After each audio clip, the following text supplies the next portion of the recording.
These are some bone conducting headphones.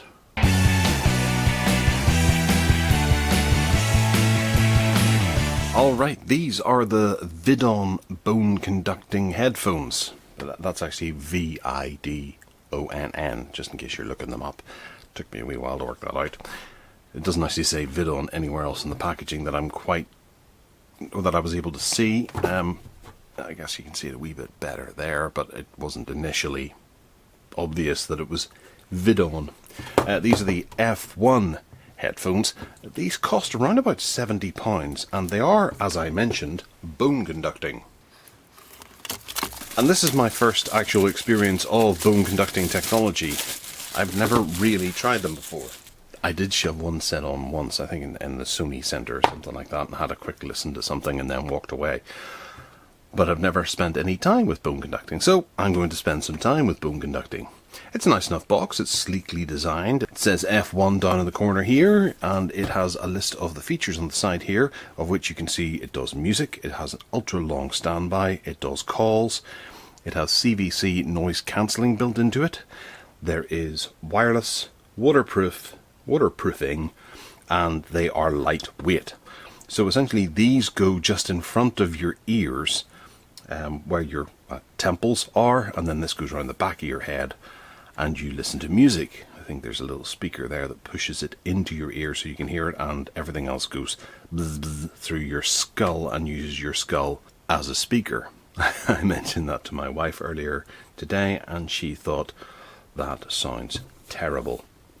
So on the back we have, it's a rather nasty silver colouring that is very reflectant, as you can see. I can't quite read it coming in from the side.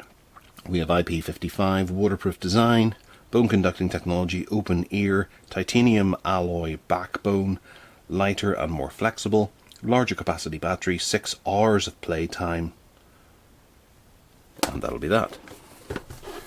So there they are, with a bloke here with some nice gloves. Actually, they're kind of, I suppose they're cycling gloves, aren't they? And that's them on the top. Right. Well, we'll have a quick look at them first. Initially, they are quite plastic. They do feel quite plastic, although this is a very soft rubber. But yeah, I suppose they're all right, I suppose. We have a head brace here, I guess would be the best idea for it, that goes around the back of the head here, or the back of the neck maybe. They'd sit down like that. And then this is a control arm that we have a USB, micro USB connector here. We have a plus minus button there. We have, that must be some sort of a LED notification system or charge light. There's a button here that has skip forward. There appears to be some gunk here, possibly the lunch of the engineer who was putting it together. That might be a microphone. I'm not going to bother trying to just work out what the holes are, because yeah, the speakers maybe. On this side, something similar. No controls, so we just have a plus minus button, and that's about it. And that play skip button there, and it says candy here. What else is in the box?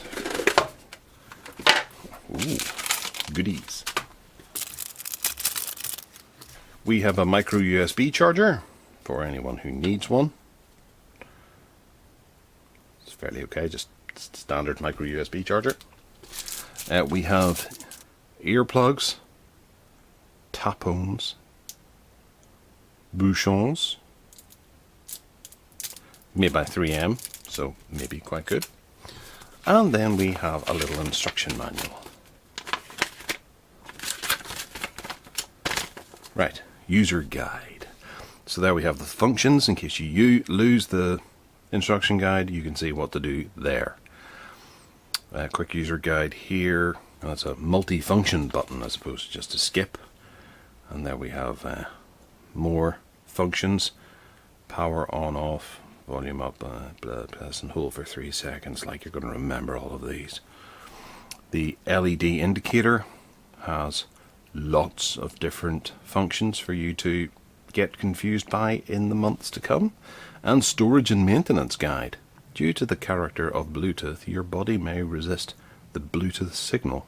Then the voice or music may disconnect. The headphone's antenna is at the right side in order to reduce the signal disconnect. We advise that you keep your smartphone on the right side of your body. Yes, because your meat and bones tends to get in the way of the Bluetooth signal. Right, okay, so how do we turn them on? Right, so we hold the volume up button, which I'm guessing is this one, for 3 seconds. 1, 2, 3. Battery low, it said. We keep it going for 5 seconds further. We should go into pairing mode. Or do we have to press it again? 1, 2. Oh, no, that turns it off. There we go, we got pairing now. It says it's supposed to be red and blue. I disagree, that is just red. I don't know, it's come up as BE01. Okay, so BE01 is the F1 headphones. But we're paired, so I'm going to have a quick play about and see how they sound. And that lasted all of 14 seconds of real big fishes, somebody hates me. And then it powered off because the battery died. I'm going to have to go and charge these, and then I'll take them out for a walk and see how they sound. Those 14 seconds didn't sound great for £70. They sounded alright, maybe alright, but I'll have to play through a bunch of different stuff. So I'll get back to you very, very soon. Okay, so it has been a couple of weeks since I started trying to use these in my day-to-day life, and I have a positive and a negative to report.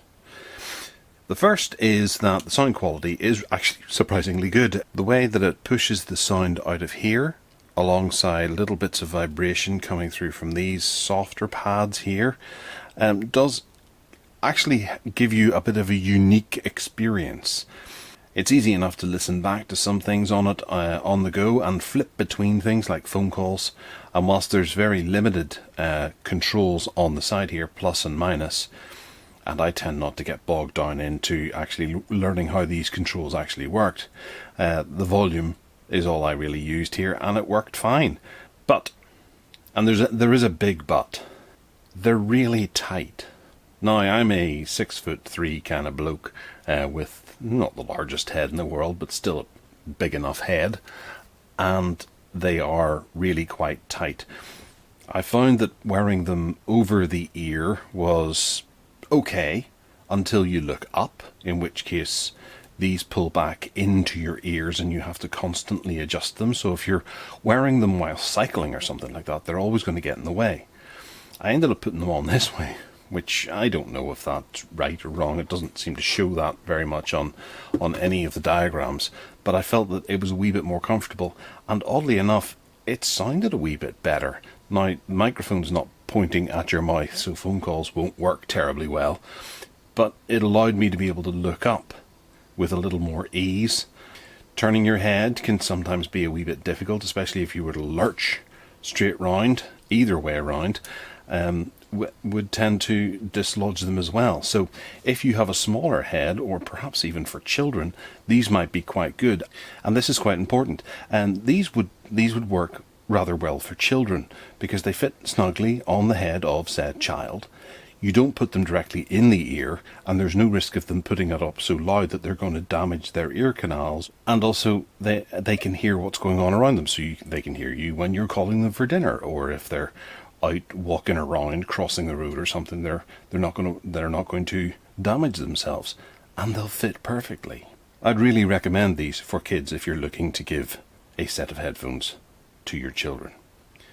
However, for the standard person like me who's looking to listen to a little bit of music whilst working, nah, I couldn't. I won't be picking these up again and using them. My wife out running and walking with them and things, they did her okay, but she ended up taking them off or dropping them down on her neck, because whenever she went to run across a road or cross a road, she would turn her head at 90 degrees, and then she'd have to reach up and move these around, whereas her in-ear headphones don't have that issue. The USB is micro USB, but I guess it's not really something that people have to worry too much about, because they probably have a bunch of those cables around, so it's easy enough to charge whilst it's last year's technology. Okay, so this is a recording done on the Bluetooth Bone Conducting headphones that have a name. I can't remember what the name is right now, but this is what you would hear if you were on a call with someone who is using a pair of these. Do you think it sounded good? If not, let me know in the comments down below. Back to you at the unboxing table, Gareth. So if they had to put some sort of a little bit of adjustability into these, then I think these would be a bit of a winner. But other than that, I'd say, yeah, you're best off giving them to a child who really wants a pair of headphones for a long car journey or something, or if you're going on a flight, if you remember what those are. These could work, but then there's no noise cancellation, so you'll probably be able to hear what they're listening to, and they won't be able to block out the surrounding sound. But I do quite like them. They are very easy to use, very simple. They're a great addition to have, and if you feel that you could really benefit from these and have a small head, then yeah, do pick yourself up a set. I know people will say it's supposed to sit like that as opposed to like that. It's not like a wraparound pair of glasses or anything like that, but even with my thick neck, they're not comfortable, and they pull when you turn your head. And I'm not putting them on to demonstrate for you because of my inherent ugliness. So what did we learn? Well, sound, I'd give it a 6 out of 10. Be generous, because of bone conducting as opposed to proper headphones. Microphone, 1 out of 10. It's awful. Quality of build, maybe about 5 out of 10, because they're plastic and they've got a bit of titanium going on. Comfort, 4 out of 10. When you get them just right, they're just right. But if you move your head, woohoo. And price, I wouldn't pay 70 quid for these. So 2 out of 10. So let me know if you have any questions. Hit that subscribe button and turn on those notifications. Give us a wee thumbs up if you fancy. And other than that, take care.